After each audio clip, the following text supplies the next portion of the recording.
Let's begin by offering our respects to the founder Acharya of ISKCON, His Divine Grace, A.C. Bhaktivedanta Swami Srila Prabhupada.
Srila Prabhupada ki Jai. Om Ajnana Timirandasya Jnananjana Shalakaya Chakshurun Militam Yena Tasmai Shri Gurave Namaha. Nama Om Vishnu Padaya Krishna Prestaya Bhutale Srimate Bhaktivedanta Swamin Iti Namine. Namaste Saraswate Deve Gauravani Pracharine Nirvishesha Shunyavadi Paschatya Deshatarine. He Krishna Karuna Sindhu Dina Bandhu Jagatpate Gopesha Gopika Kanta Radha Kanta Namostute Tapta Kanchana Gaurangi Radhe Vrindavaneshwari Rishabhanu Sute Devi Pranamami Hari Priye Vancha Kalpa Taru Vyascha Kripa Sindhu Vyaevacha Patitanam Pavanebhyo Vaishnavebhyo Namo Namaha. Jai Shri Krishna Chaitanya Prabhu Nityananda Shri Advaita Gadadhar Shrivasati Gaura Bhakta Vrinda. Hare Krishna Krishna Krishna Hare Hare Hare Rama Rama Rama Hare Hare. Please repeat after me. Om Namo Bhagavate Vasudevaya. Om Namo Bhagavate Vasudevaya. Om Namo Bhagavate Vasudevaya. Om Namo Bhagavate Vasudevaya. Om Namo Bhagavate Vasudevaya. Om Namo Bhagavate Vasudevaya. Okay, so we welcome all of you to our weekly classes. I see online Disha, Krishna Kumar, Lavina, Shri Hari Radha, Ranjit, Bhavani, Varsha, Aja, who joined us for the first time today. Then we have Adarsh Kumar, Anita, Ayush, Deepa, Disha, Melvani, Divya, Hema, Jai Radha, Tela, Karuna, Mampi Biswas, Venkatachari, Neelam. My parents are there. Ritu Lalwani. Today is Ritu's birthday, so wish you a very, very happy birthday.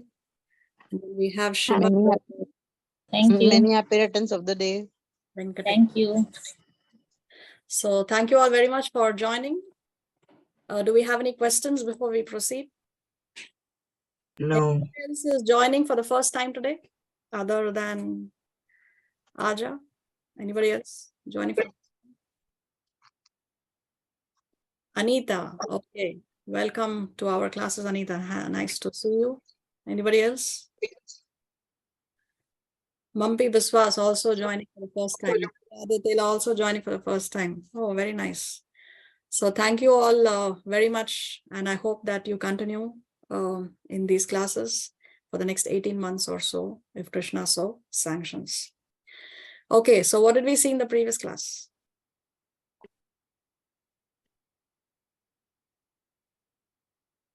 Which chapter are we doing? The first. The first chapter. So what did we see in that chapter? What is the title of chapter 1?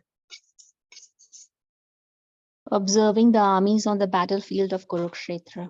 Yes, very nice. Observing armies on the battlefield of Kurukshetra. So in the previous class, we saw something very significant, which was the beginning of Krishna Arjuna Samvad. No, the conversation begins this verse, text 21. This conversation begins when Arjuna requests Arjuna to take the chariot between the two armies. So did Krishna comply to that request? Yes. At this point, does Arjuna have any fighting the war? Up to this point, was there any doubt in Arjuna's mind that he's going to fight the war? No. No, because he was all set with his Gandhi. Okay. Just want to make an announcement that Disha is going to mute people who have their microphones on by mistake. So she's going to be doing it in case you're surprised as to why your microphone is muted is because of this reason. So she's taken up the service. So thank you very much, Disha, for your service. Okay. So Arjuna takes the chariot. Arjuna requests Krishna to take the chariot in between, and Krishna complies to that request. And what is the reason that Arjuna gives? Why does he want that his chariot is placed between the two armies? To see who are all relatives are between both the parties, and which relatives have come for Yes. or the kings who have come to fight. Yes, exactly. He wants to see who have gathered there to fight this war on both the parties. So he's saying, let me see those who have come here to fight, wishing to please the evil-minded son of Dhritarashtra, he says. Durbuddhe is the word he uses, no? Durbuddhe, the evil-minded son of Dhritarashtra. Okay. And then Sanjaya is describing to Dhritarashtra what is it that Arjuna is seeing. So what is it Arjuna could see? He could see in the midst of both parties, his fathers, grandfathers, teachers, maternal uncles. So here Sanjaya is giving the list of the people that Arjuna is seeing in both the parties. And then what happens when he sees all these relatives, all these friends and relatives on both the sides? What happens to Arjuna? He feels compassion for his own people. Yes, he's feeling compassion. And how much compassion? He's feeling so much compassion that he's feeling completely overwhelmed with compassion. So he's completely overwhelmed. That much of compassion he's feeling. And then Arjuna begins to speak. And Arjuna begins to describe how he has become physically weak after he sees his friends and relatives. Because then he says that the limbs of my body is quivering, my mouth is drying up, his body is trembling, his hair is standing on end, his Gandiva is slipping from his hand. So this is very, very significant, especially the Gandiva slipping from his hand. We discussed how he had taken a vow that anybody who tells me to drop my Gandiva, I'm going to kill him. And actually what happened once during the war was that Yudhishthir was badly injured by Karna, and Yudhishthir was in his tent tending to his wounds. And at that time, Arjuna goes to Yudhishthir's tent to see if his brother is all right. And when Arjuna goes to see Yudhishthir, Yudhishthir thinks that Arjuna has killed Karna, and that's why now he has come to the tent to give me the news that he has killed Karna. Remember, Yudhishthir was injured by Karna. So that time, Arjuna informs Yudhishthir that, no, I have not killed Karna. I just came to see if you are all right. And that time Yudhishthir was very angry. He was furious at Arjuna that why did he leave the battlefield without killing Karna? And he uses very strong words. He tells his brother that it's better that you hand over your Gandhi to somebody else who can fight instead of you who's who was unable, who was unfit to kill Karna. And he tells him that you should have come out of Kunti's womb in the 5th month itself as an abortion instead of being born in this royal lineage. So Yudhishthira uses very strong words against Arjuna. And when Arjuna hears this, that you better give your Gandhi to somebody else, Arjuna is so furious that he actually he takes the sword out of its sheath and is ready to behead Yudhishthira for saying that. And then who comes to the rescue? Of course, it is Krishna. So Krishna tells Arjuna, what are you doing? Come to your senses. You cannot kill your own brother Yudhishthira like this. So then Arjuna realizes, and then his anger subsides. But then Arjuna says, but now I'm in a fix because I have taken this vow that anybody who tells me to drop my Gandhi, I'm going to kill the person. Now I have taken this vow also. So now how do I resolve this issue? And then Krishna tells him that one should always respect his elders. And if an elderly person receives an insult from his subordinate, from his inferior or his junior, then it is considered that that person has died at heart. So therefore, Krishna tells Arjuna that you insult you insult Yudhishthira, so that will be equal to Yudhishthira dying without actually dying. So Arjuna then uses some strong words. Of course, he uses these words only because he wants to avoid actually killing Yudhishthira. So he tells Yudhishthira that you are addicted to gambling and this war is taking place because of you, and because of you we are suffering. And he says these words. And immediately after he says this, again Arjuna takes out his sword. Now Krishna tells him, now why are you taking out your sword? Now the problem is resolved. So Yudhishthira says, no, because I have spoken these words to my elder brother, I am going to kill myself because I should have not spoken these words to my brother. And then Krishna tells Arjuna that, okay, if you want to resolve that now, what you do is you glorify yourself, because no civilized person will glorify himself. And by glorifying yourself, it is equal to self-destruction. So then Krishna tells Arjuna, you glorify yourself and you can resolve this other issue that you have right now. So then Arjuna glorifies himself, and then he falls at the feet of Yudhishthira and he asks for forgiveness. And then what Yudhishthira does, Yudhishthira says that, no, it's not your fault. It's fine. Whatever you said is true. And I have to now, I now regret my actions. Therefore, I will go to the forest for tapasya and perform some austerity. I will give the kingdom to Bhim. And better I go to the forest because I am not fit to rule this kingdom. And then Krishna explains to Yudhishthira that don't take words of Arjuna to heart. What Arjuna said was only to avoid killing you. He does not actually mean it. And then Krishna says that I ask for forgiveness and please let it go. And then Yudhishthira accepts what Krishna says. And then Arjuna, everything is set right. And then Arjuna goes back to the battlefield. And on that very day, he kills Karna. So which day of the battlefield was this? Does anybody know? Which day of the war was this?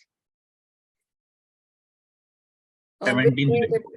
17th day. Yes, exactly. On the 17th day, Karna was killed by Arjuna. Okay, so just imagine Arjuna was ready to kill Yudhishthira because Yudhishthira told him to hand over the Gandhi to somebody else. So it's very significant that Arjuna's Gandhi was slipping and he's not able to hold on to it. No?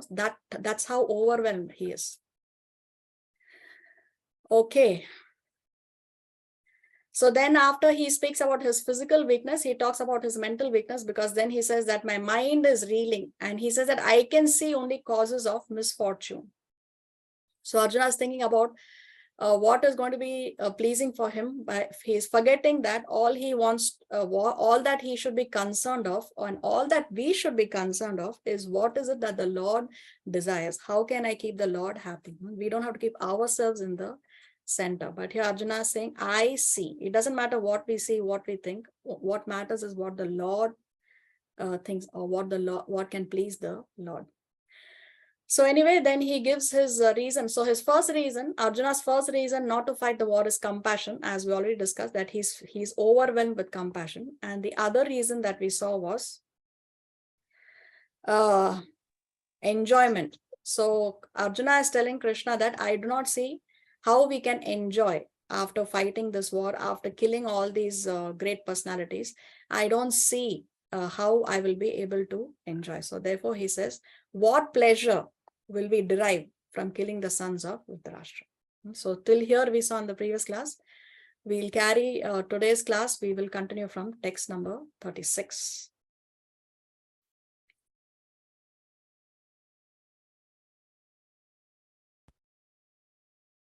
Who can volunteer to read today? Me, Ayush. right? Okay, thank you, Ayush.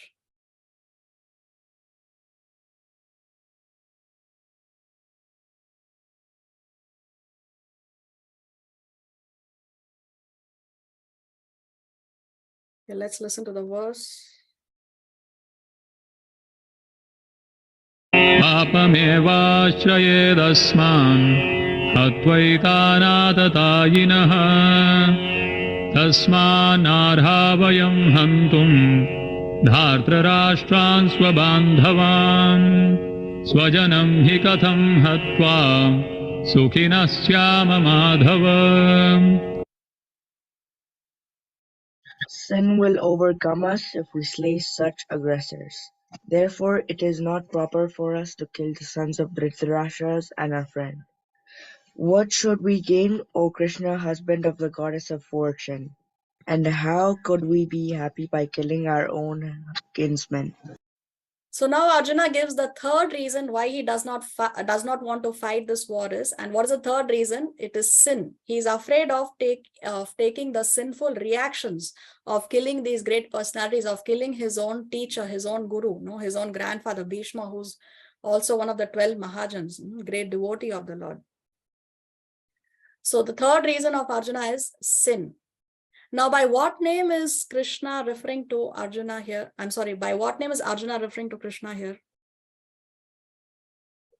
Husband of the goddess of fortune. Husband of the goddess of fortune. What name is that? Madhava. Madhava, yes, Madhava, very nice. Madhava means husband of the goddess of fortune. So he's saying you are the husband of the goddess of fortune. You are supposed to bring fortune. Why are you telling me to do something that is going to cause misfortune? That's why he's referring to him as Madhava. Now, what is the error here on Arjuna's side? Wherever Krishna is present, can there be any question of any misfortune?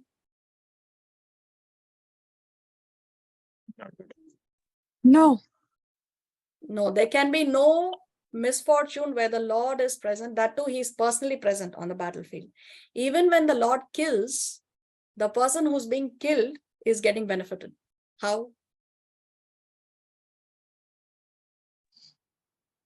He'll get moksha.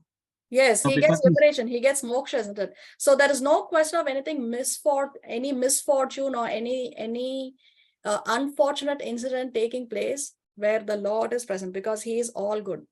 Now, of course, we discussed in the previous class that Krishna is Bhakta Vatsala, isn't it? The devotees are very, very dear to the Lord. But in the Srimad Bhagavatam, many times Krishna is referred to as Kripana Vatsala. Kripana Vatsala means he is also, even the Kripanas means the people who are fallen, even the fallen sinful people are very dear to the Lord. So yes, Krishna is Bhakta Vatsala, but he is also Kripana Vatsala. So he's a well-wisher of all living entities. Yeah, Krishna Kumar, you have a question? yeah, I was wondering about the point which said that everybody who died on the battlefield gets moksha. Do you think that is the case? Because Krishna did not kill anybody. It was Arjuna and other people who killed everybody. Yeah, but How do they- Krishna was personally present on the battlefield. So that made a difference. But all those bad people, say the Shasan, Suryodhana, Yes. Karna, Yeah. they all got moksha. Yes, everybody who died in the presence of Krishna on the battlefield, they all got moksha. Because Krishna was personally present. Thank you, man. You're welcome. Okay. Mataji, can I ask you one question? Yes. This word just now that you used, kripa, what does that mean again? Kripana Vatsala. See, Vatsala means one who's very dear. The word Vats means chest and La means to bring. So you bring close to the chest. So the Lord brings close to his chest whom Bhakta Vatsala, or his devotees, which means the devotees are very dear to him, because when we bring something close to our chest, it means that thing is very dear to us. Okay. So Krishna's Bhakta Vatsala, also he's Kripana Vatsala. Kripana means the fallen people, the fallen conditioned souls. So he is also Kripana Vatsala, which means even the fallen conditioned souls are very dear to the Lord. Just like how the mother loves all her children, irrespective of whether they are good or bad, in the same way Krishna is God our Father. So even the Kripanas are very dear to him.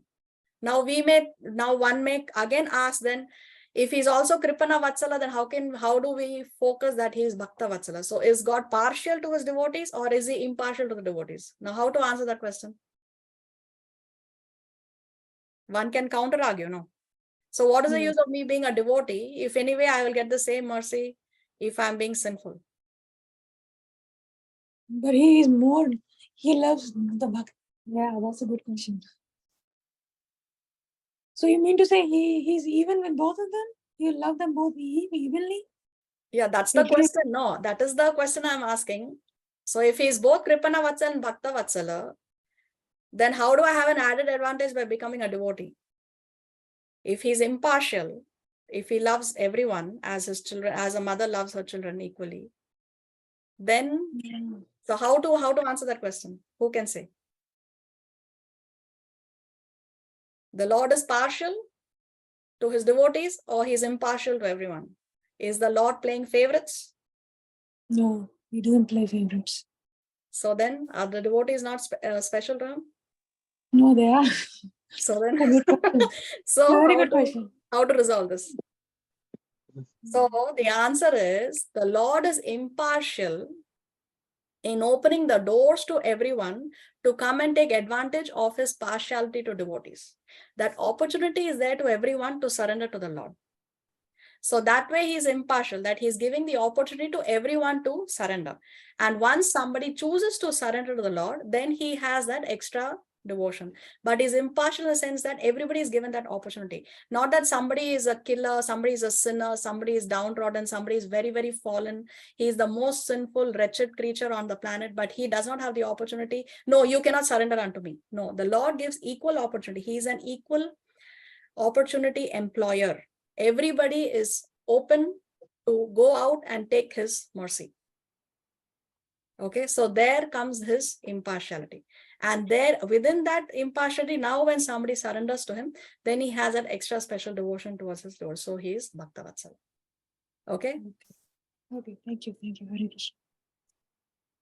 All right. So now here, Arjuna is using the word atatayinaha. Atatayinaha means aggressors.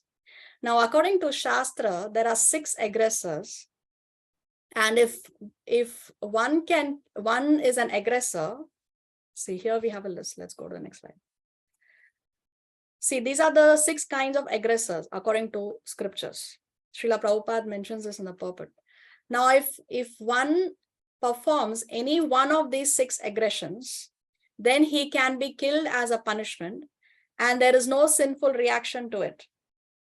So Arjuna is saying that I will take sin if I slay such aggressors. But Shastra says that if one is an aggressor, any one of these 6 kinds of aggressors, if he is killed as punishment, then there is no sinful reaction that one undertakes. So what are these 6 kinds of aggressors? Number 1 is poison giver. 2, one who sets fire to the house. 3, one who attacks with deadly weapons. 4, one who plunders riches. 5, one who occupies another's land. And 6, one who kidnaps another's wife. Now, how many of these 6 aggressions did Duryodhana and his brothers do? Which All. one of these 6? What's that? All of them. All of them. Yes, they have committed all 6 aggressions. Which are they? When did they give poison? When Bhim was young? Yeah, when Bhim was young, they gave poison to Bhim and threw him in the river. Then setting fire to the house. When did they do that? Lakshagra? Lakshagra, in the wax house, isn't it? They were staying in this wax house and they set fire to that wax house and they thought that Kunti along with her 5 sons will perish. One who attacks with deadly weapons. When did this happen?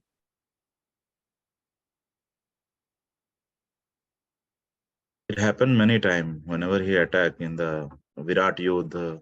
In the Virat Yudh, yes, yes. In the Virat is one example where they were living incognito, and Duryodhan, along with all his, the Kaurav Sena, no? Bhishma was there, Dronacharya was there, Ashwatthama was there, Duryodhan, his brothers were there. All these people had come, and Arjuna had single-handedly defeated all of them. So attack with deadly weapons in the Virat war. Very nice. Plundered riches. When did they plunder the riches? When they did they played that game, Yeah, they in the lost gambling everything. match. Yeah, in Gambling. that gambling match was rigged, and they cheated them, and they plundered all the riches. They took away their the jewelry, the kingdom, everything was taken away. One who occupies another's land. When was this? And they denied to give the land to them, even the 5 villages. Yeah, the 5 villages, and actually the kingdom itself belongs to the Pandavas. No, so they are occupying the land of the Pandavas. This whole war only is taking place because of that. So they have occupied their land. And one who kidnaps another's wife? Draupadi. Yeah, Draupadi, they tried to disrobe Draupadi. And one more incident. During their 12 years vanvas, they were property of Okay, your voice is breaking, Krishna Kumar. I cannot understand. when they were in the 12 years vanvas. Yeah. Misunderstand. At that time, Duryodhan's sister's husband. Forget Yes. Yes. Yes. He Yeah. tried to kidnap Draupadi. What was his name? Jayadratha. Jayadratha. Yes. Yes. Very nice. So just see, these people have performed all these 6 aggressions. So therefore, Shastra says that if they are killed as punishment, there is no sinful reaction. Now, please remember that in Kali Yuga, any kind of killing is completely prohibited. So we cannot say that, oh, Shastra says that if I kill this person because he has plundered my riches, I'm not going to take any sinful reaction. Yes, we are going to take sinful reactions, because in Kali Yuga, all kinds of killing is completely prohibited. We are not allowed to kill even a small insect. Forget killing people. Okay. So let's not get any ideas. This was only for the previous yugas. In Kali Yuga, it is completely prohibited. Please underline that in bold. Okay. Mataji, I have one question. Just now Yes. you mentioned what was that when they fought, like I forgot the name. The You just Virat mentioned war? it. Yeah, the Virat. When did that happen? Okay, so the Pandavas were 13 years in exile. The 13th year, the last year, they were supposed to live incognito or hidden. And the pact was that if they are discovered in the 13th year before the time ends, then they have to go for another 13 years of exile. So at the end of the exile year, the Pandavas in the last year, they were living in the kingdom of Virat by changing their original identities. And that day had ended, but Duryodhan thought that we will go and discover them. So they attacked this kingdom of Virat. They stole some cattle, and there was a war. And that time Arjuna single-handedly defeated them. Okay, so this was at the end of their, the last day of their 13-year exile, before Okay. the Mahabharata war. Okay, thank you. Hare Krishna. You're welcome. So see, what is Arjuna's conflict? On one side, there is Kshatriya Dharma, which says that as a Kshatriya, as a warrior on duty, he has to protect the citizens by punishing the aggressors. On the other side, there is Kula Dharma. Kul means dynasty. And what does Kula Dharma say? Kula Dharma says that you have to protect your dynasty, you have to protect your relatives. So now what's Arjuna's problem is, the aggressors, his relatives only have become aggressors. So protecting relatives is Kula Dharma, and killing these aggressors is Kshatriya Dharma. Now, what to do when the relatives only have become aggressors? That is Arjuna's dilemma. What dharma to follow? So what dharma he should follow actually, which is beyond both these dharmas?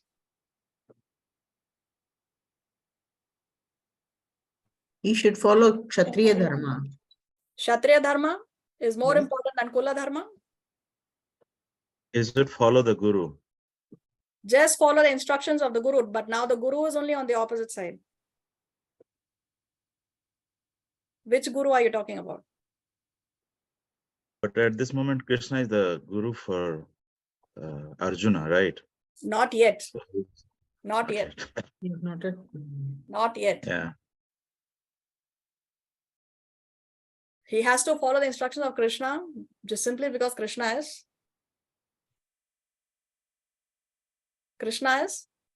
God. exactly, no, Krishna is God. So just execute the instruction. Just as how when somebody is in the armed forces, if your superior tells you shoot, you just shoot. Just execute the order. If you're going to ask questions there in the middle of the war to your superior, oh, why should I shoot now? Give me an explanation. I don't want to shoot. I don't think it's correct. What's going to happen? He's going to be fired from his job, isn't it? Because he just has to execute the instruction. So beyond Kula Dharma and beyond Kshatriya Dharma is the Dharma to just simply execute the instruction. Just follow the instructions of the Lord. See, there are many rules and regulations in Shastras. And sometimes it may appear as though the rules and regulations are contradictory. But still, we just follow the rules as it is. See, for example, one rule in the Shastra is, if you touch stool, then you have to have a bath. You cannot engage in devotional service. You cannot go to the altar and do a puja, for example, if you touch stool. Even human stool, you cannot touch. But at the same time, the stool of the cow dung, is used in the temples. Prasad is cooked on cow dung. No, that is also the stool of the cow. So yes, the regulation is there in the Shastra that if you touch stool, immediately you take a bath. You're unfit for devotional service. At the same time, the cow dung is used for so many religious practices within the temple premises, inside the temple premises also. So there are rules and regulations, and there are also some exceptions to the rules and regulations. So we should try to understand it from broader perspective. Sometimes what happens, people see only one part of the Shastra, but they are not aware of the other side of the Shastra, and then they get confused and they end up taking wrong decisions. That's why it's very important to take knowledge from Guru, Sadhu, and Shastra, the three lines of authority. So Mataji, will it be right to say, like if you've touched cow dung, you can still go to the altar and perform your duties? Yes, most definitely. They cook prasad only on cow dung, no? Oh, okay.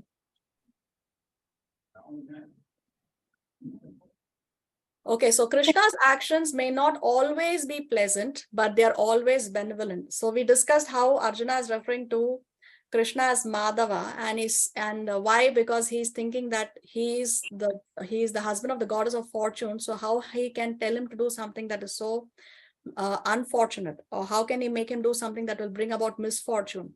So we have to understand that Krishna's actions may not always be pleasant, but they're always benevolent. Just as how a surgeon, he may take a knife and he may cut through our organs to perform an operation, to perform a surgery in order to cure us of the disease. Now, that is not a very pleasant action, no, to go into an operation theater and get operated. So it's not a pleasant action, but it is benevolent because it is for our own good. It is for us to be cured of the disease. So sometimes Krishna's actions may not always be pleasant. So sometimes we may get to learn harsh lessons. Sometimes we are suffering the ill effects of our own karma, whatever it may be, but they are always benevolent. They can never bring misfortune. Okay, let's go to the next two verses. यद्यप्येतेन पश्यन्ति लोभोपहत चेतसः कुलक्षयकृतं दोषं मित्रदोहे च पातकम् कथं न ज्ञेयमस्माभिः पापादस्मान्निवर्तितुम् कुलक्षयकृतं दोषं प्रपश्यद्भिजनार्दन.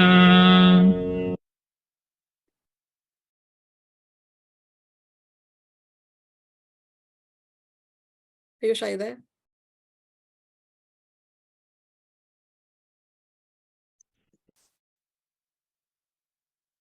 Ayush? Yeah, my microphone is not so good. O Janardana, although these men, their hearts overtaken by greed, see no fault in killing one's family or quarreling with friends, why should we, who can see the crime in destroying a family, engage in these acts of sin? So the sin reason of Arjuna continues in these verses. What is very unique about these two verses, 37 and 38? Who can say? Which is only there in these two verses in the entire Bhagavad Gita. You need to look at the shloka, the Sanskrit here to answer this question.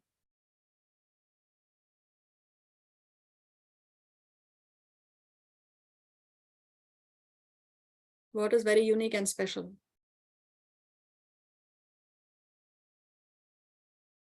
It says Janardana. But Janardana word comes in other shlokas as well. I think it rhymes, Mataji. All the shlokas rhyme.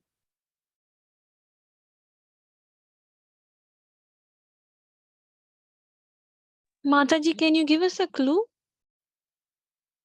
Is it when it says, although these men, their hearts are greed, don't see fault in killing any one of your families? Okay, so that's a reason that he's giving. I mean, something very, very special and unique in terms of repetition. Like, okay, that's a clue. There is something that's repeated here. The third line is repeated. This, yes, Kulakshayam kritam exactly. dosham. Yes, very nice. Kulakshaya kritam dosham. This line is repeated here again. Kulakshaya kritam dosham. So these are the only two consecutive verses of the Bhagavad Gita where the same line is repeated twice, consecutive verses. Okay, so this is special here. Nowhere else does this happen in consecutive verses. So what is this Kulakshaya kritam dosham? Kula means what? Dynasty. Shaya means to destroy. Kritam means the action or to do it. And dosha means fault. So what Arjuna is saying is that the Kauravas, they are going to engage in Kulakshaya. They are going to engage in the dosh or in the fault of engaging in destroying the dynasty. Why are they doing it? Because lobho pahata chetasha. They are blinded by greed and envy. Because they have this lobe, because they are greedy, therefore they are going to engage in Kulakshaya kritam dosham. But he's telling, oh Janardana, we are not greedy. We are not having this lobho pahata chetasha. Therefore, why should we engage in Kulakshaya kritam dosham? Why should we engage in the fault of destroying the dynasty? So this is what Arjuna is saying here. And he's again referring to Krishna as Janardana. Janardana means?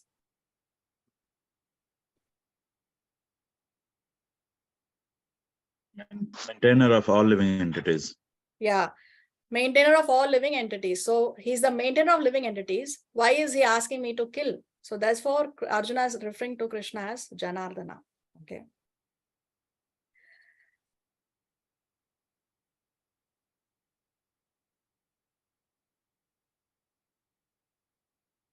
Kulakshaye pranashyanti kuladharma sanatanaha dharme nashte kulam kritsnam adharmo bhavatyuta.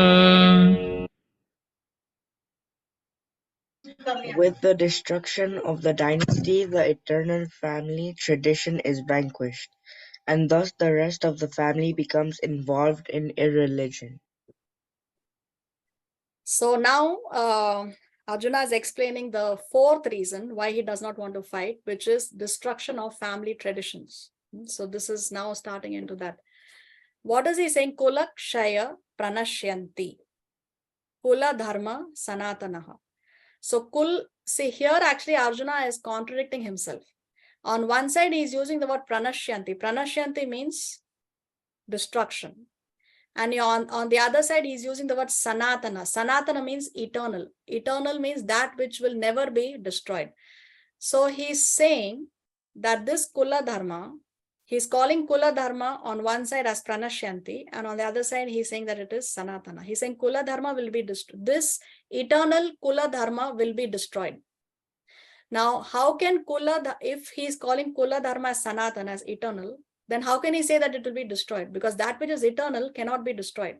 And that which can be destroyed is not eternal.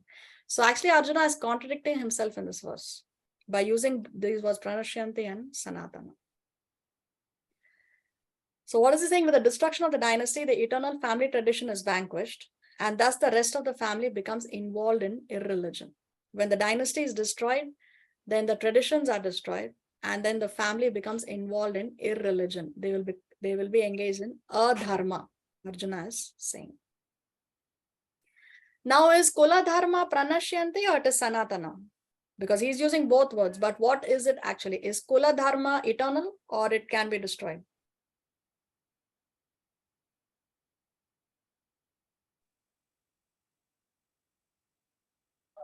Kula dharma is eternal. Kula dharma is eternal. Does anybody else have enough? Why do you think so, Khushbu?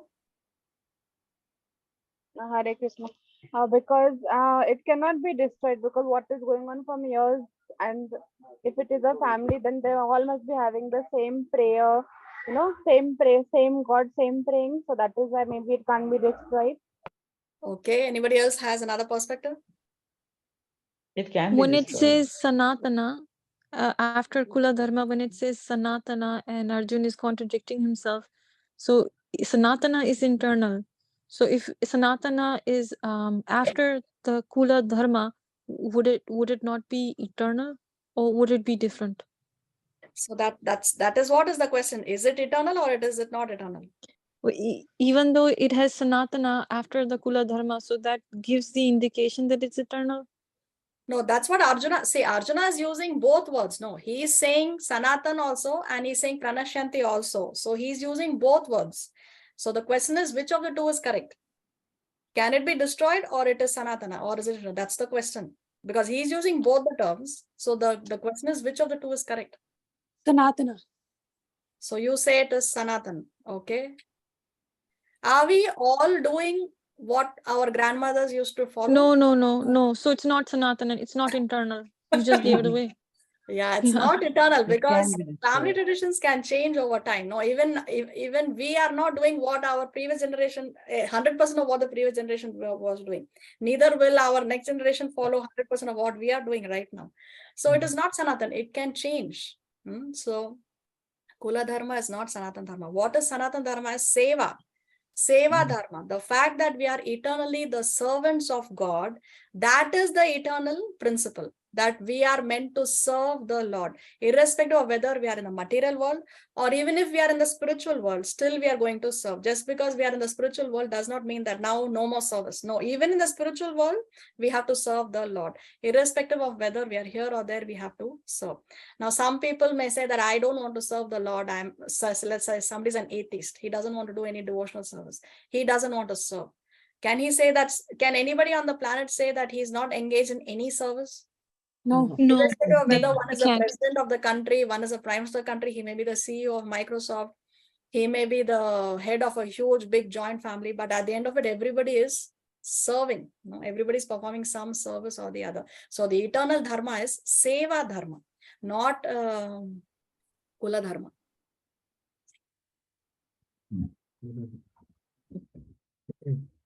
So Mataji, Sorry, what was that? So Sanatana Dharma means serving the Lord, right?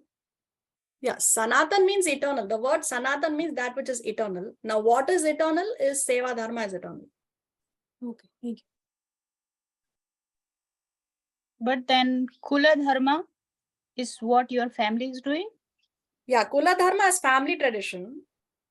But family tradition is not eternal because over time it changes. Like as I said, we are not following the traditions that our mothers or our grandfathers used to follow. Exactly. We may be doing something, but not everything. So it is not eternal. It will change over time. With the passage of time, with the passage of generations, it changes. So that is not eternal. That is not Sanatan. Okay. So we can say we are part of Sanatan Dharma. Yeah. The Kali Yuga. No, Sanatan, see, Sanatan Dharma means eternal religious principle. Now, whether we follow Sanatan Dharma or no, that is a different question. That we try to follow, we must follow, but how much each one is able to follow, that is again relative. Okay. But the principle, Sanatan Dharma means that the principle is eternal. The principle will not change. The principle that we have to serve, that principle is not going to change, irrespective of whether we are Indian American in the Kali Yuga or Satya Yuga, or man or woman or rich or poor. The principle is that we have to serve. So that is Sanatan. The bottom line is that. That is it. Okay? Thank you. Krishna pradushyanti kulastriyah strishu dushtasu varshneya jayate varna sankarah. When irreligion is prominent in the family, O Krishna, the women of the family become polluted, and from the degradation of womanhood, O descendant of Vrishni, come unwanted progeny. So what is going to happen? Arjuna is saying that when family traditions are destroyed and when there is adharma prominent in the family, irreligion. So this he is continuing from the previous verse. O Krishna, the women of the family become polluted. So when there is adharma in the family, he is specifically picking on women. Women of the family become polluted. And when the women of the family become polluted, then from the degradation of womanhood, O descendant of Vrishni, comes unwanted progeny. Unwanted progeny means children who cause disturbances in the society, or children with poor consciousness, or children with degraded principles. They are unwanted progeny. For example, the criminals and the sinful people, they are the ones who create disturbances in the society, isn't it? Why are these people causing so much disturbance? Is because the women are degraded. The women did not, the mothers or the women in the family did not give them the right principles, right values. And why were the women degraded? Because the family has become polluted. And why was the family polluted? Because there is adharma in the family. Irreligion is prominent in the family. Why irreligion is prominent in the family? Because the elders were killed and the family traditions were destroyed. So you see, this Arjuna is thinking about the long-term effects of him fighting this war. What do you think? Does Arjuna have a genuine reason or no? Yes, he does. He has a genuine reason. Yes. But No, he doesn't. Krishna is going to defeat this reason in the next chapter. Okay. So Krishna is going to say, yes, there is going to be degradation, but the degradation will happen not because you fight the war, but the degradation will happen if you don't fight the war, is Krishna's counter argument. Okay. That we will see when I go to chapter 3. So why only women? Why is Arjuna saying that when the family becomes polluted, there is degradation of womanhood? Why is he picking on women? Because mostly They take up the child- children. Because women take care of the children more than the men. Okay, very nice. And the sanskars that we get is from our mother. From the mothers, okay. More reasons? Women are more vulnerable. Women are more vulnerable. Very nice. Because women are run by emotions, isn't it? Women more think from the heart than from the head. The men can be the head of the family, but the woman is the heart of the family. So women are run by emotions. Most of the decision, it's psychological, it's natural, it's the nature of women. Okay, so they let the hearts rule them. So because women are run more by the hearts, therefore they become vulnerable. It's easier to cheat a woman than to cheat a man. It's easier to brainwash a woman than a man, because the woman runs by emotions. Women by nature are innocent. Okay, so therefore Arjuna is more worried about the degradation of women, and therefore he says it gives rise to unwanted progeny. Unwanted progeny means unwanted children, children with poor consciousness. See, the consciousness of the parents at the time of conceiving the child plays a great role on what is the consciousness of the child going to be. If the child is conceived after the man and the woman are in Krishna consciousness, or they have performed some devotional service, they have chanted many rounds, or they have done the Garbhadhana Samskara. We have a Garbhadhana Samskara, no? The Garbhadhana Samskara is exactly to do this, to make the consciousness of the parents suitable so that they can have a devotee child. But if a child is conceived on a Saturday night over a glass of whiskey in a discotheque, The consciousness of the child is not going to be the same as the consciousness of a child who's born to parents who did the Garbhadhana Samskara before the child was conceived. So the consciousness of the parents at the time of conceiving the child goes a long way in determining the consciousness of the child.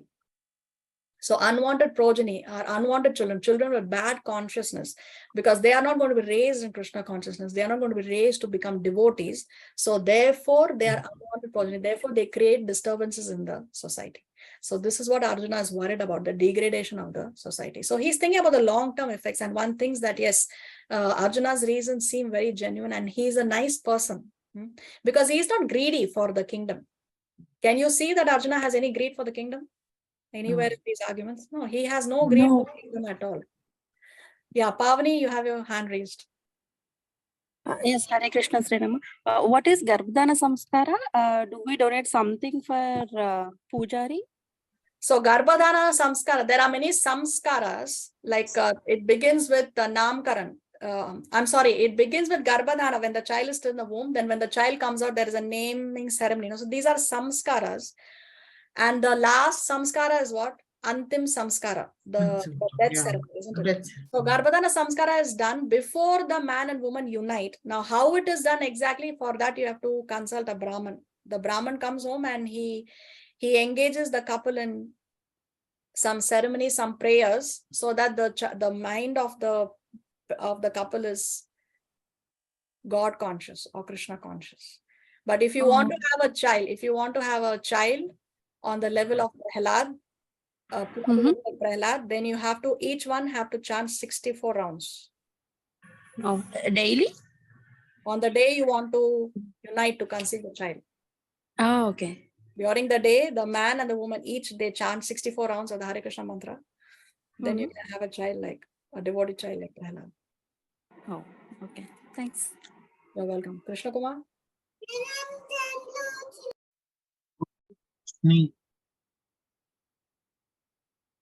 Krishna Kumar? King Vrishni. Oh, descendant of Vrishni. He belongs to the Vrishni dynasty. So he's saying that you come from this great dynasty. How can you talk about degrading other dynasties? Vrishni. Yeah, he's an ancestor in Krishna's lineage. Okay. Yeah, Mampi? Ma'am, you have just mentioned that some of the family members were killed. So who are these family members and why they are killed? Okay, so almost all of them died in the war. There were only a few survivors. Only a handful of survivors were there on both the sides. They were all killed because this war is taking place in order to establish dharma. Now, Duryodhan is a prince and he's evil-minded. The throne actually belongs to Yudhishthir. Okay, but now Duryodhan does not want to give this throne to Yudhishthir because Yudhishthir's father was the king and Duryodhan's father was made the king when Yudhishthir's father went to the forest for a vacation. So therefore, Duryodhan's father was given the kingdom to take care because there was nobody else to take care of the kingdom. Therefore, he's taking care of the kingdom until Pandu's sons are big enough to become the king. But when now they are big enough to become the king, Duryodhan, the son of Dhritarashtra, does not want to give the kingdom to them. So therefore, there is a war. But of course, on the Pandava side, they are not fighting because they are greedy for the kingdom. Krishna wants them to fight the war because if Duryodhan is crowned king, then there is going to be chaos in the society. Because when an evil-minded person becomes the leader, then all the residents of the kingdom, everybody is going to suffer. And then there is going to be widespread sin and evil in the kingdom. So therefore, it's very important that we have righteous leaders who are going to lead the country or the kingdom. Does that answer your question? Okay, ma'am. Thank you. Yes, ma'am. Hare Krishna. Hare Krishna. Therefore, in the previous ages, we had what we call as Raja Rishis. Raja Rishis means, Raja means king, Rishi means sage. The kings were actually saintly. They had saintly qualities. And therefore, they would rule the kingdom and there would be peace in the kingdom. But nowadays, in the modern society, the rulers, the leaders, the politicians are not so well trained up in Shastras. So therefore, there is so much widespread corruption. Now we don't have rulers who are saintly or have saintly qualities. Okay.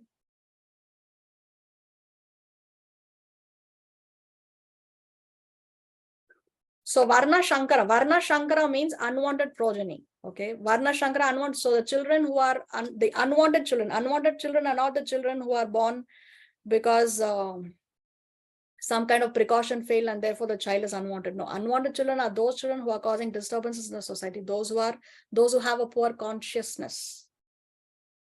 Let's go to 41. Sankaro narakayeva kulaghnanam kulasya cha patanti pitaro hyesham luptapindodaka kriyaha. An increase of unwanted population certainly causes hellish life both for the family and for those who destroy the family tradition. The ancestors of such corrupt families fall down because the performances for offering them food and water are entirely stopped. So what happens when there is Varna Shankara, when there is unwanted progeny? This increase of unwanted population, this increase of Varna Shankara, this increase of unwanted progeny will cause hellish life. For whom? For both the family and for those who destroy the family tradition. How? Because the ancestors of such corrupt families fall down. Now, ancestors means what? Our ancestors or the previous generations, when they have passed away, they fall down. Now, what does it mean that the ancestors fall down? See, the thing is, when we do punya, when we do extraordinary punya, then we go to heavenly planets. When we do average punya, then we go to Pitra Loka. Pitra Loka is a loka where the ancestors reside.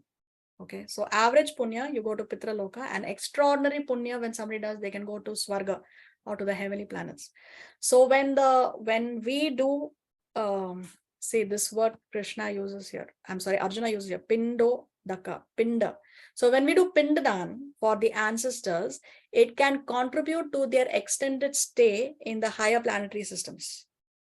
But when we don't do pindaka, then it can lead to the fall down of the ancestors from those higher planets. They can again take birth or go to the lower planetary systems. So when we do this pindadan, it facilitates that they can stay there for a longer period of time than what was stipulated according to their punya karmas. Okay, so sometimes people say, what is the use of doing pindadan? The person is dead and gone. What we do here, how is it going to reach that person? They say, isn't it? But we know from the Shastra that even Lord Ramachandra did pindadan for his father. Now, Lord Ram is God himself, no, Supreme Personality of Godhead. But even he did pindadan for his father Dashrath. Even Lord Chaitanya Mahaprabhu, who is Krishna himself, who came 500 years ago, even he did it for his father. In fact, Lord Ramachandra even performed the funeral rites for his father's friend, Jatayu, isn't it? So we should not think that what we do here, how it will reach somebody who's dead and gone. Why can't the Lord make such facilities? There is nothing impossible for the Lord. Nothing is impossible, isn't it? Now, let's say I deposit money in my account in India. Can I get the money here in Chile? The arrangement is there. The arrangement is there, isn't it? Now, is the same currency note traveling from India to Chile? No. No, the same currency note is not traveling, but the arrangement is made that I can realize the money here in Chile, isn't it? So if such an arrangement can be made even on the material level, why can't the Lord, the most powerful personality, make that arrangement on the spiritual level? It's not such a great thing. So it's not impossible. So we should not question that, oh, no, what Shastra says is not correct. What Shastra says is correct. How it is correct is what we have to verify. So anyway, Arjuna's concern is that because of this unwanted progeny, it will lead to hellish life, because the ancestors who have gone to these higher planet systems, they can fall down because the performances of offering them food and water, this Pindodaka, will be entirely stopped. So the corrupt generation, the Varna Shankara, they are not going to do this Pindadan for their ancestors. So therefore they will fall down, is Arjuna's concern. 42. दोषैरेतैः कुलघ्नानां वर्णसङ्करकारकैः उत्साद्यन्ते जातिधर्माः कुलधर्माश्च शाश्वताः. By the evil deeds of those who destroy the family tradition and thus give rise to unwanted children, all kinds of community projects and family welfare activities are devastated. So now he's saying that these unwanted children, knowingly or unknowingly, they would be performing such activities, and then that will lead to a collapse of community projects and family welfare activities. So there will be no more family welfare activities, no more community projects, and all that will collapse because of the activities of these unwanted children, because of the activities of the Varna Shankara. See, again here, Arjuna is referring to Kula Dharma as Shashwata. Shashwata, again, eternal. Again, he is making the mistake of calling Kula Dharma as eternal. But Kula Dharma is not eternal. So see, this is Arjuna's thought process. Superiors are killed. It will lead to destruction of family tradition. Then, because of that, there will be adharma, irreligion in the society. And then that will lead to women becoming unchaste or polluted. That will lead to unwanted progeny, Varna Shankara. And therefore, currently what will happen, or in the present age, all kinds of community projects and family welfare activities will be devastated, resulting in chaos in the society. So this is what is Arjuna's concern. Now, one may think that, what about now in the modern age? Does this also hold good now in Kali Yuga? Let's read this text.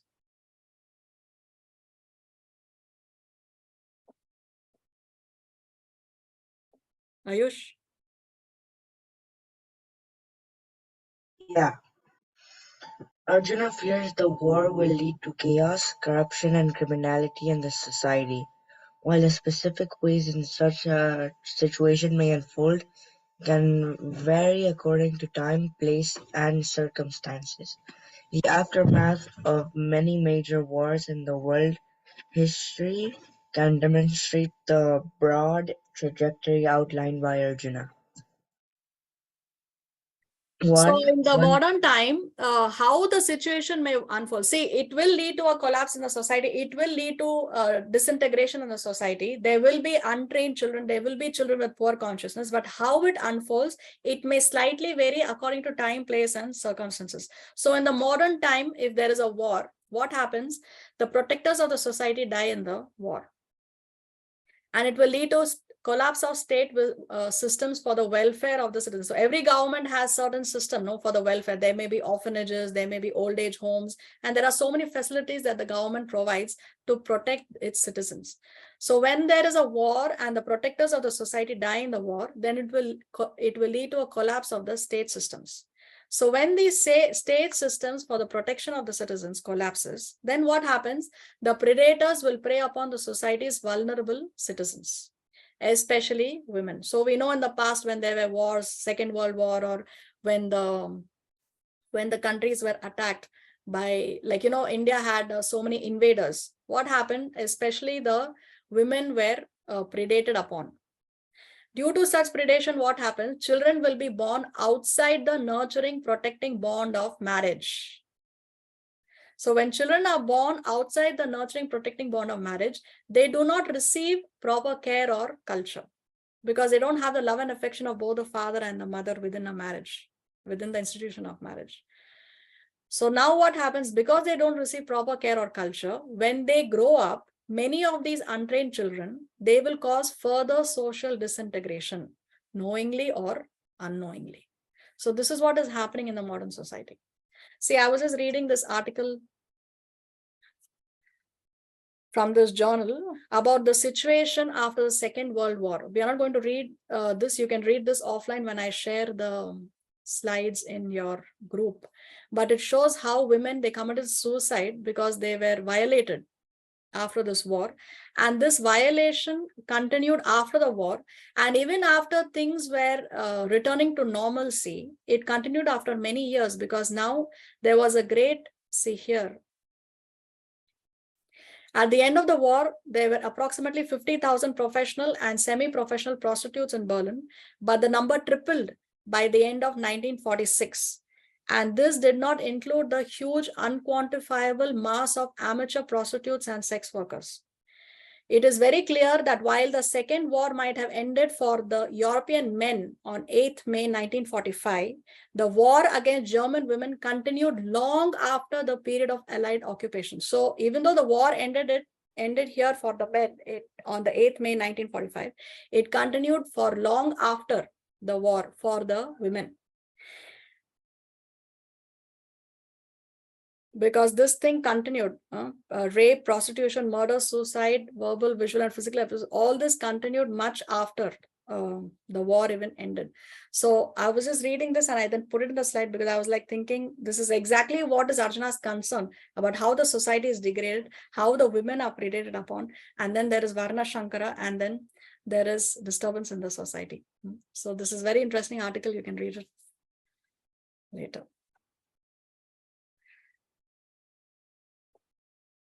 What Arjuna's fear of social breakdown reveals about him. So this concern of Arjuna that the society will break down, it reveals that yes, he is aware of the consequences of his action. That if he fights the war, the elders will be killed and the society will break down. So he is aware that because of this war, there is going to be a breakdown in the society. But it also reveals that he has insufficient understanding of how what he fears may happen. So yes, there will be a breakdown society, but how it will happen, of that he has insufficient knowledge. Because that breakdown will not happen if he refuses to fight. That breakdown will happen if he, that breakdown will not happen if he fights the war. That breakdown will happen if he does not fight the war. And this is exactly why Krishna wants him to fight the war. Let's read this, Ayush. Krishna defeats Arjuna's argument in 3.20 to 424 by asserting that a social breakdown would materialize if he did not fight. Not if he fought. If he did not fight, he would give a free rein to Duryodhana to exploit society. Future generations would know that Duryodhana got away scot-free despite committing many atrocities. This would impel future Duryodhana-like leaders to become manipulative and exploited like him, or even worse than him. So, Arjuna, wait, hold on. So if Arjuna does not fight the war, Duryodhana is going to become the next king. And when an evil-minded person like Duryodhana is going to be crowned king, then he is going to exploit the society. And then there is going to be a degradation of the society. And what is the lesson for the future generations? Oh yes, Duryodhana got away with all his nonsense.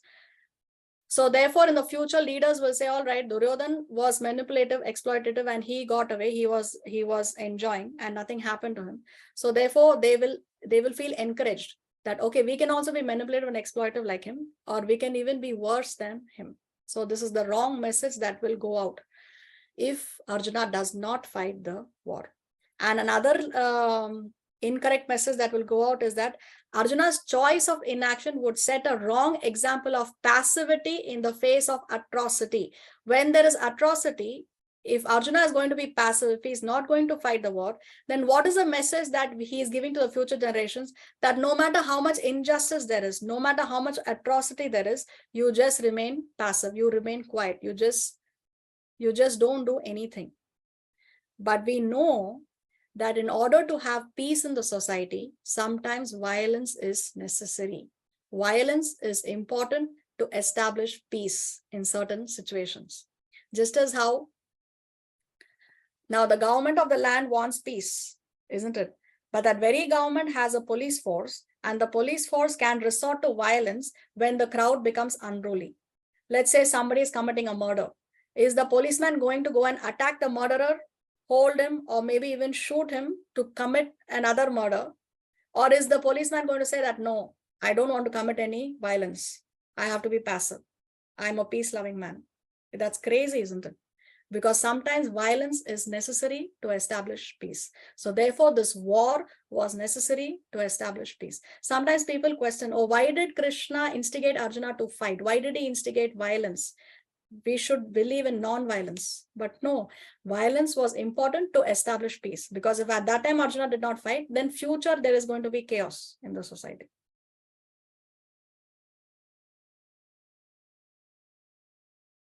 (43)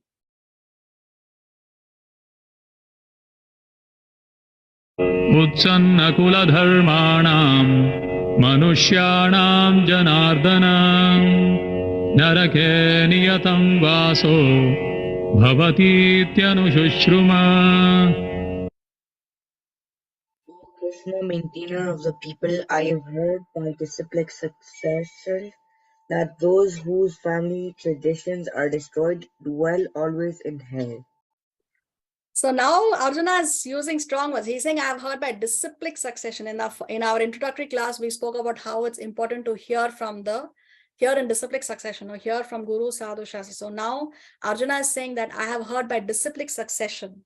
So he's saying it's not something that I'm imagining, but I have heard from disciplic succession that those whose family traditions are destroyed, they always dwell in hell. Again, he is calling Krishna as Janardana, or maintainer of the people, saying that you are supposed to maintain the people. Why are you asking me to kill them?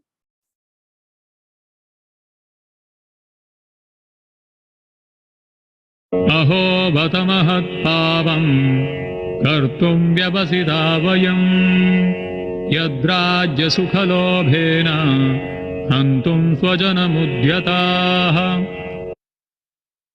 Alas, how strange it is that we are preparing to commit greatly sinful acts driven by the desire to enjoy royal happiness. We are intent on killing our own kinsmen. So Arjuna is saying that why should we commit this mahapapam? Why should we commit this great sin? Because we don't have Rajya Sukha Lobhena. We are not greedy for enjoying the kingdom. We don't have Rajya Sukha Lobhena. So why should we do this mahapap?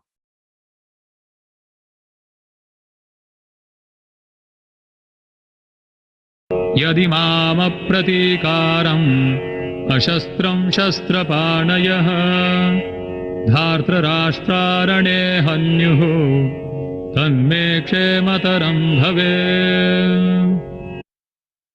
Better for me if the sons of Dhritarashtra, weapons in hand, were to kill me unarmed and unresisting on the battlefield. So what is the alternative? Arjuna is saying, what can be done? Yadi mam, if I, apratikaram, if I do not react. If I do not react which means that if I do not fight. Ashastram, if I don't have any weapons in my hand, then that can be an alternative. And he's also saying that it's better, because what if Arjuna does not fight, the opposite party is definitely going to fight and they're going to kill him on the battlefield. Are they going to let him go? If Arjuna doesn't fight, he will be killed.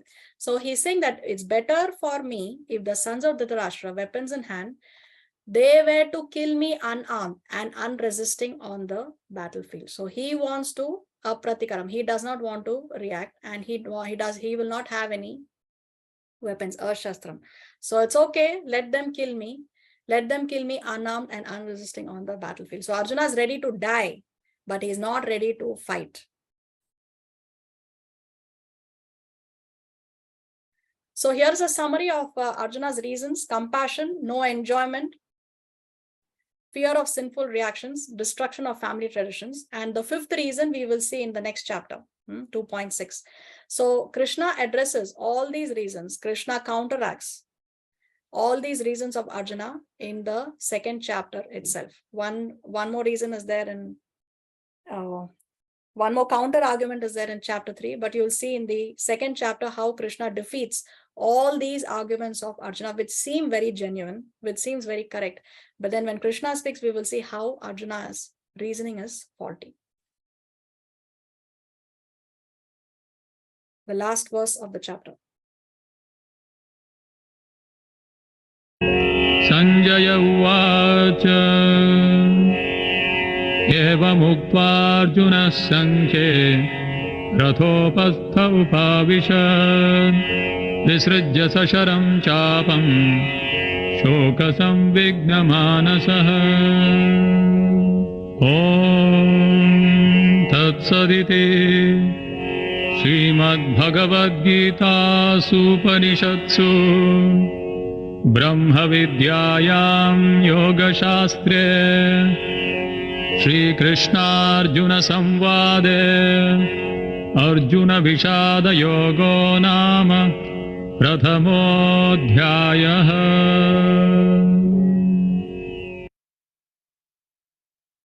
Sanjaya said, Arjuna, having thus spoken on the battlefield, east side aside his bow and arrows, and sat down on the chariot, his mind overwhelmed with grief. So Sanjaya concludes the chapter and he says that Arjuna, having thus spoken on the battlefield, he has cast aside his bow and arrows and his mind is overwhelmed with grief. So now there is an incredible twist to the plot of the Mahabharata, because this war is the climax of the Mahabharata.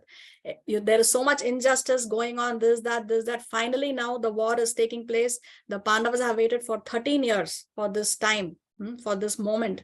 And now suddenly Arjuna is saying, I don't want to fight. So there is a twist in the plot right there at the beginning of the climax. So now the reader is thinking, oh, what is going to happen next now? What is going to happen to the war? The war is going to take place or no? Arjuna is going to fight or no? How is Krishna going to convince Arjuna? Krishna is there as his chariot driver. What is Krishna going to say to these counter arguments to Arjuna? So all this we will continue in the next chapter. But before that, we have a few things to discuss. Why did Arjuna feel so overwhelmed at Kurukshetra? We discussed, was it because of the mere sight of his relatives arrayed before him? Just because he's seeing all his relatives before him, that's why he got so overwhelmed? Or was he fearing his own death? Why was he so overwhelmed? The first reason is not applicable because he already saw all these relatives arrayed before him in the battle at Virat, which we discussed previously. So in the Virat war also, all these relatives were there right in front of him, and he single-handedly defeated all of them. So it's not that just because he saw them, he became overwhelmed. Neither is he afraid of his own death, because in Virat, the odds were much greater. Yeah, Krishna Kumar, you have a question? But we cannot say that we cannot compare this. That war was it was not for die or die. Probably just that they were coming to attack the Virata Rajya, and he was only supposed to protect that. Could be he's not. They were not there to kill Arjuna. Ah, yes, exactly. Yeah. Yes. So we cannot say that that could be. Yes, what you're saying is exactly correct, and that's exactly what we are going to see next. Okay, so comparing the odds at Virat and Kurukshetra, numerically, say in Virat, Arjuna was a lone warrior. Kurukshetra, Duryodhana had his brothers and many illustrious warriors on his side. And strategically also, Arjuna had only one inexperienced, scared charioteer, Bhuminjaya, who was the son of the king of Virat. So he was the charioteer of Arjuna at that time, and he was young and very inexperienced. Actually, when he saw all the Kurus lined up there, immediately he wanted to run away. But here on at Kurukshetra, Arjuna had Krishna, who was a charioteer par excellence, close friend, and a great strategist. So the odds in Kurukshetra are much higher than the odds in Virata. So Arjuna is not afraid of death. But what happened, see here, you can see he was very afraid and he wanted to run away. Here, this is Arjuna in the form of a eunuch, because there he was living incorporeal. He changed his original identity and he was living there as a eunuch. And then they switched roles. Bhuminjaya became the charioteer and Arjuna fought the war. And you can see they are all lined up here and he single-handedly defeated all of them. Here is Bhuminjaya. He was very afraid. Actually, he climbed up on the tree because Arjuna told him, you get my weapons. They had kept the weapons on top of a tree, hidden in a white cloth. So he went up to bring that. And you can see that he is really scared. So the odds.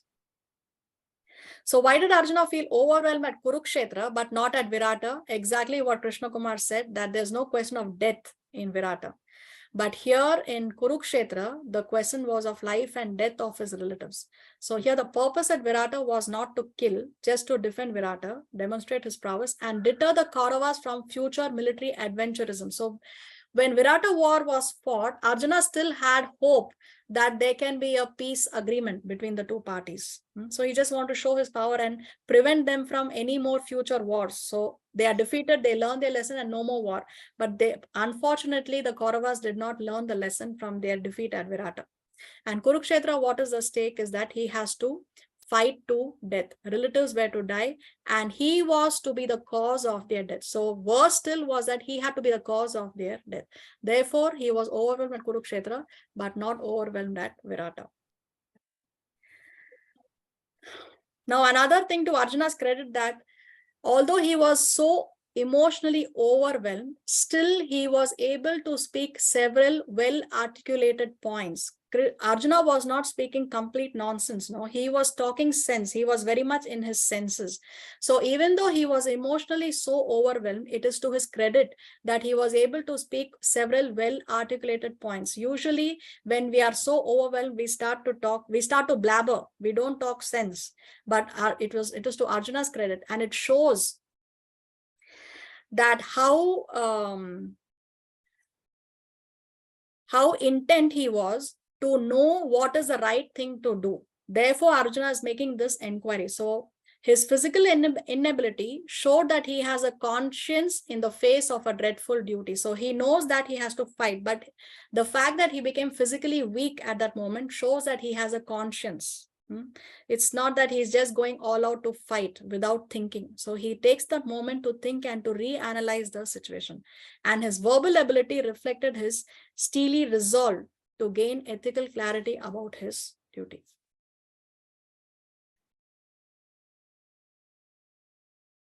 Okay, this is the same thing. Now let's compare the illusion of Duryodhan with Arjuna. Duryodhan also was under illusion because Duryodhan failed to mention Krishna. And Arjuna is also under illusion because Arjuna has forgotten his duty and he has turned away from Krishna. He is forgetting what Krishna wants from him. Krishna wants him to fight, but he has turned away from Krishna and he's looking at these warriors on the opposite side. So both Duryodhan and Arjuna are under illusion. Now, whose illusion is more overwhelming? Externally speaking, Arjuna's illusion is more overwhelming because Duryodhan does not break down. It's not that Arjuna's bow is falling from his shoulders, and it's not that his skin is burning. No, so Duryodhan doesn't undergo the physical symptoms or mental symptoms that Arjuna is going through. So externally speaking, Arjuna's illusion is more overwhelming. But internally speaking, Duryodhan's illusion is more overwhelming because Duryodhan's illusion is lifelong. He disregarded Krishna's position from several years before itself. He disregarded Krishna's position when Krishna went as a peace messenger and he wanted to capture Krishna. He disregarded Krishna's position even when Krishna gave the choice, no, either before the war, either you get my army or you get me, but I will not fight the war. So that time Arjuna showed that he is with Krishna because Arjuna chose Krishna over Krishna's vast army. And Duryodhan was very happy to accept Krishna's vast army because he thought that the army is going to be more powerful than Krishna, who is not going to fight on the battlefield. So saintly qualities of Arjuna, all these points here show how Arjuna is a saintly person. And because of these saintly qualities of Arjuna, he is the right person to receive this knowledge of the Bhagavad Gita. See, Krishna in chapter 1, he has spoken only one line.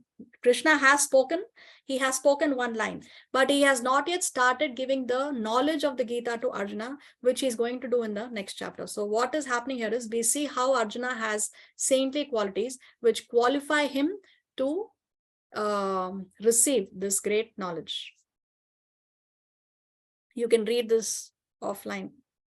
What are the lessons we learn from this chapter? When you follow dharma, dharma protects you. So irrespective of how many adversities we may come across, how difficult it may be for us to follow religion, to follow dharma, if we follow dharma, dharma will most certainly protect us. That is the kind of faith we need to have, because it will definitely happen.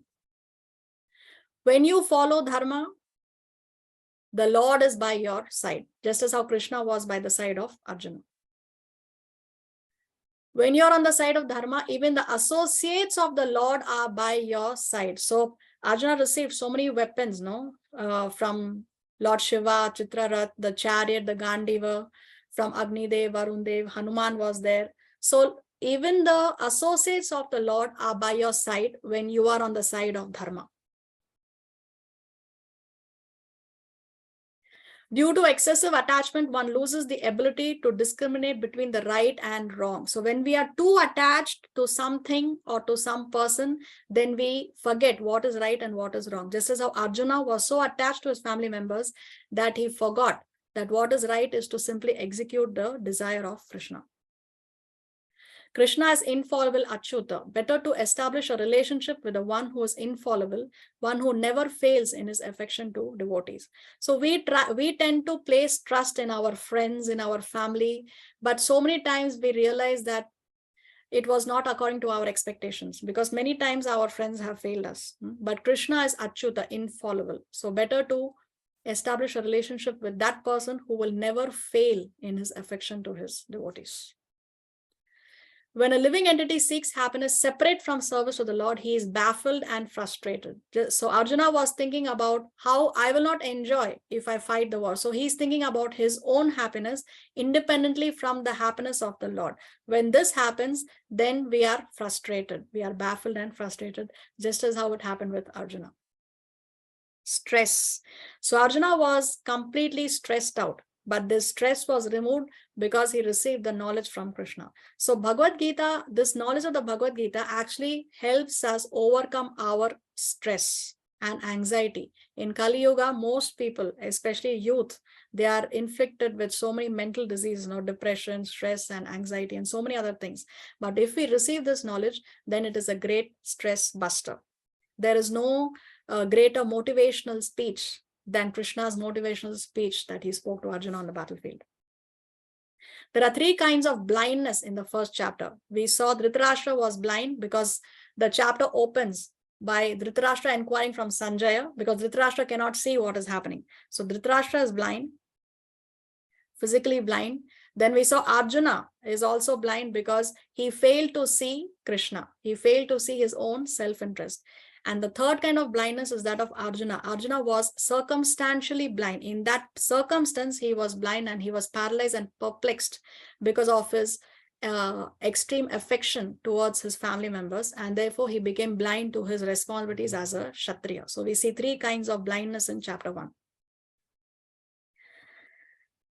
So see, Dhritarashtra, he used Pratyaksha Praman because he failed to see the Pandavas' children. He failed to see Pandu's children as his own children. So he's differentiating between Pandavas and Kauravas. But what does Shabda Praman teach us? That there is no difference between one's own children and the children of the brother. So if Dhritarashtra would have used Shabda Praman over Pratyaksha Praman, the problem would have been resolved. Again, Duryodhan, he also used Pratyaksha Praman. He saw everybody else, but he failed to see Krishna. So again, Pratyaksha Praman has failed him to make a proper assessment. But Shabda Praman, from Shastra, we know that Krishna is Bhagavan, Krishna is God. So even he failed to use Shabda over Pratyaksha. Therefore, the problem was again not resolved up till here. Now, in case of Arjuna, he also used Pratyaksha Praman because he saw his relatives on the other side and he identified with the body. But it is to Arjuna's credit that he surrendered to Krishna. He consulted with Shabda Praman. Therefore, he was able to overcome his problem. He was able to overcome his situation and he came out of illusion. Okay, finally, even a go-getter needs to know where to go and what to get. Sometimes people say, I don't have the time to learn Bhagavad Gita. I don't have the time to read it, attend classes, give the exams. I don't have the time. I'm a very busy person.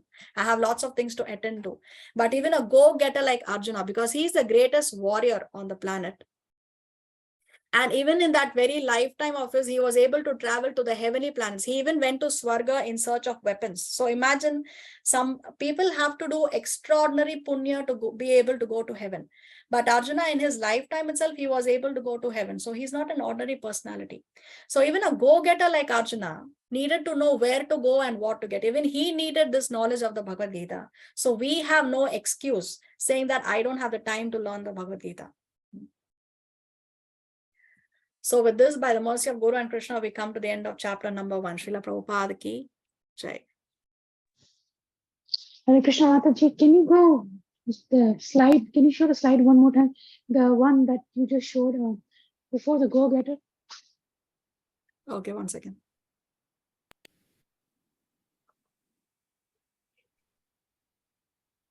Here? Yeah. So this one, can you explain one more time the Shabda Pranam, those two again, the meanings? See, Pratyaksha Praman means we get information by the use of our senses, by what we see, what we hear. From our senses, we gather information. So Duryodhan and Duryodhan and Dhritarashtra, they use Pratyaksha Praman because Duryodhan gathered information from what he saw on the opposite side, but he failed to see Krishna. So Pratyaksha Praman has failed him. Okay. Now, what is Shabda Praman? Shabda Praman is knowledge which we receive from Guru, Sadhu, and Shastra. This we did in the introductory class. When we receive knowledge from the Shastra or the spiritual master from a saintly person, Guru, Sadhu, and Shastra, then that knowledge is perfect. If Duryodhan had used this Shabda Praman and got the information that Krishna is God, then the war would have not taken place because he would have seen that, okay, Krishna, God himself has come as a peace messenger. He was taking Krishna's advice. So he did not use Shabda Praman. Neither did Dhritarashtra use Shabda Praman because Shastra says that you should not differentiate between your children and the children of your brother. But he failed to take that knowledge from the Shastra. He made the distinction between his children and the children of his brother. Therefore, he did not want to give the kingdom to his brother's children. So he also failed to use Shabda Praman. But Arjuna, he surrendered to Krishna. He sought the knowledge from Krishna. Therefore, he took shelter of Shabda Praman. And therefore, he was able to overcome the illusion of Pratyaksha Praman and he was able to resolve the problem. Okay, I have one question. So when Duryodhana saw, like when he tried to, तो उसने बंदी बनाना चाहा Lord Krishna को, didn't Lord Krishna show him his Virat Roop? Like not Virat Roop, but his Roop? Yeah, that is Virat Roop only, universal form only. There are different kinds of universal forms. That was one. Okay, so even then he did not recognize that he Bhagwan hai. No, even then, that's what. Everybody in the assembly saw. Dhritarashtra, for the first time, he got the eyes to see. Even then, neither Dhritarashtra nor Duryodhan had a change of heart. Neither did Duryodhan's brothers. So there was still an illusion कि ये तो उसे ग्वाला है, ये भगवान Yeah, है, right? exactly. Yeah, because Duryodhan wanted to capture Krishna. Imagine he asked his guards to capture Krishna. So they are still under the illusion of Pratyaksha Praman. So Pratyaksha Praman, one cannot be dependent only on Pratyaksha Praman. Pratyaksha Praman can be one way of acquiring knowledge, but it is not the only bona fide way. Shabda Praman is the most authentic bona fide way to get knowledge. Guru, And Sadhu, Shastra. Okay, so Shabda Pranam is Sadhu, Shastra, and Guru, right? Guru, Sadhu, Shastra, yes. Okay.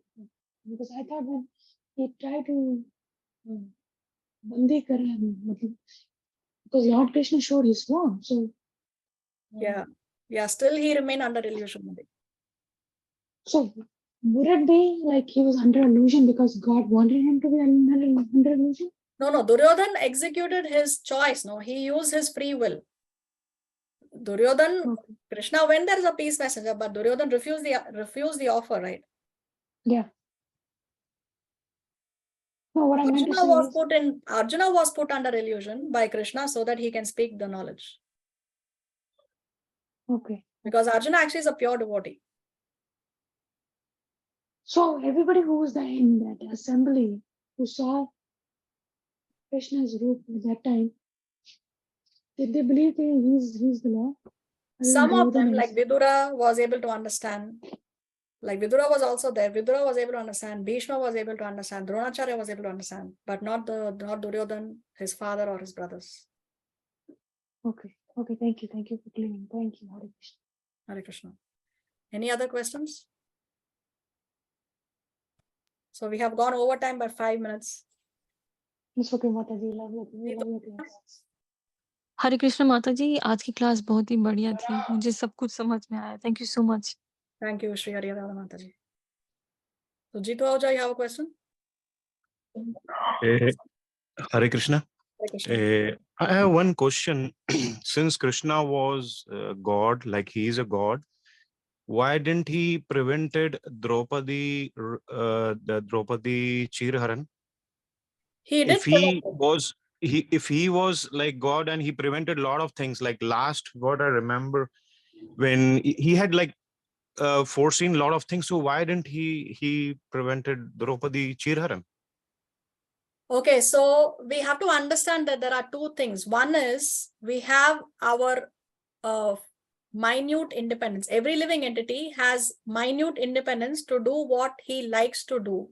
He makes a choice whether I should do right or I should do wrong. Okay, so Okay.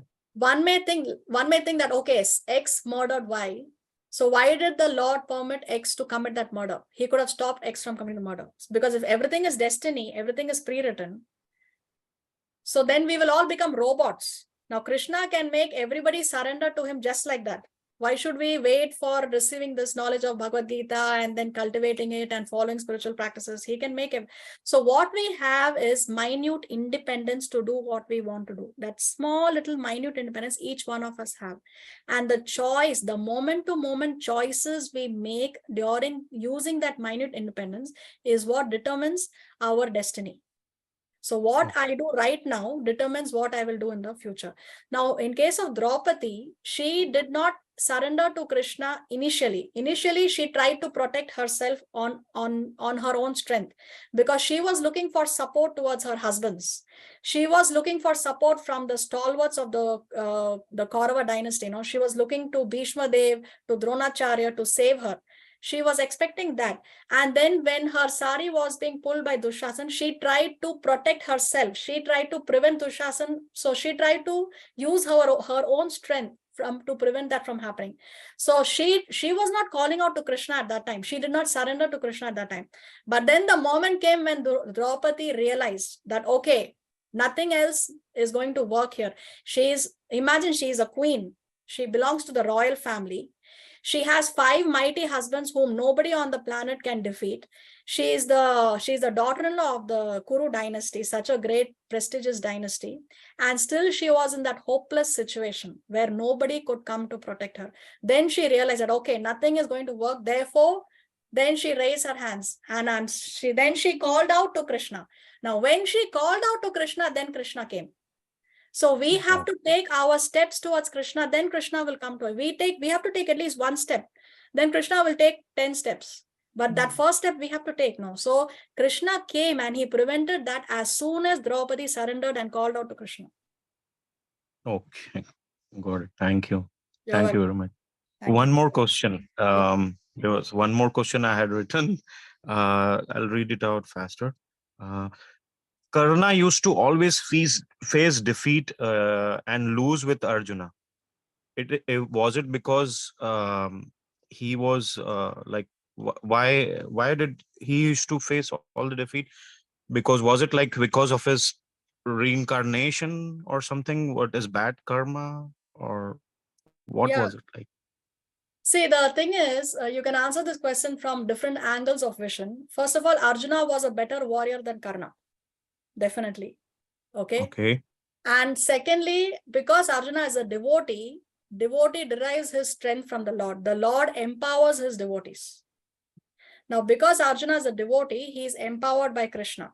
So therefore, Arjuna becomes undefeatable because he's a devotee. Devotee, okay. Yes. And as far as Karna is concerned, Karna is the most gray character of Mahabharata. Very, very complex character. And he made some mistakes. He made some very grave mistakes. And that is why he was eventually killed in the battlefield. For example, he was the one who called Draupadi a prostitute. And during that gambling match, it was he was the first one to come up with the idea that she should be disrobed. This was actually Karna's idea. It came out from his mouth for the first time. It did not occur to anybody else. It did not occur to Duryodhana or Dushasan. It occurred to Karna first. So it was he who suggested that Draupadi should be disrobed. Then he took knowledge from his spiritual master Parshuram by speaking lies. He spoke lies to Parshuram and he got the knowledge from Parshuram. Therefore, Parshuram cursed him that when the crucial moment comes, you will forget all the mantras, isn't it? So he lied to his guru also. So he made some of these very, very grave mistakes. Even when Indradev went to him to ask for his kavacha, so people glorify him saying that he is Danveer Karna. But he gave away the kavacha, he asked for that Shakti weapon in return. So when you ask for something in return, it's not charity. It's a deal that was struck between Indra and Karna, because Karna thought that using that Shakti weapon, he will be able to kill Arjuna. But eventually he had to use it to kill Bhim's son, Ghatotkacha. So these were some mistakes, grave mistakes that Karna made. And therefore, he is not on the side of dharma. When he is not on the side of dharma, he is on the side of adharma. How will dharma protect him? Exactly. Thank you. Thank you very much once again. You're welcome. Any more questions? Okay, so the exam paper is up in the group. Only 9 people have registered so far. Please register yourself. It's pretty easy. Actually, I wanted to make you all do it right now, but time does not permit. I don't want to take more of your precious time. Please click on the link. Automatically, you will be asked to register, and then you can access the question paper. You can answer the questions on the screen itself if you like, or you work on the PDF offline, and then you can go online and submit the answers. As long as you don't click on the submit button on your screen, you can go back and access the form as many times as you want, and it will remain the same. I mean, if you've marked half the answers and tomorrow you want to work on the rest of the answers, your work is saved by default. So you don't have to worry about that, but don't hit the submit button until you are sure that your answers are correct. It's an open book exam. You can refer to the slides, you can refer to the recordings, you can refer to the Bhagavad Gita, and you can answer the questions. So it's an open book exam. Okay. If you have any doubts about the question, if you cannot understand the question, you can ask me. But if you have doubts about what is the answer, then of course I cannot help you. Okay. So you can ask me doubts about the question if you don't understand. Anything else we need to discuss? Mataji, I've already submitted. So in order to see the results would be where? The results would come up when we close the exam. Because let's say you get 100 marks. Now you already know what are the correct answers. So we don't want the information to get leaked to somebody else. Okay. So the answers will be revealed when we close the exam. You have 3 more weeks, if I'm not mistaken, to submit the exam papers. I request you all to please take up the exam in full sincerity. It will really help you understand the Gita better when you do these exams. So where are the questions? Where are the questions? Okay, I will share it again in the group. I think you have joined the group after we shared the link. So what I will do now at the end of the class, I will share the link again. So all of you can go click on the link, register, and then you can access the question paper. Is that okay? Thank you. Okay, so thank you all very much for joining. Thank you. Next class, Thank you so by much. Krishna's mercy, we will start with chapter number 2. Vancha kalpataru vyascha kripa sindhu vyaivacha patitanam pavanebhyo vaishnavebhyo namo namaha. Srila Prabhupada, Jai Srimad Bhagavad Gita. Jai. Thank you so much. Thank you. Thank you. Hare Krishna. Thank you very much. Hare Krishna. Hare Krishna. Hare Krishna. Hare Krishna. Hare Krishna.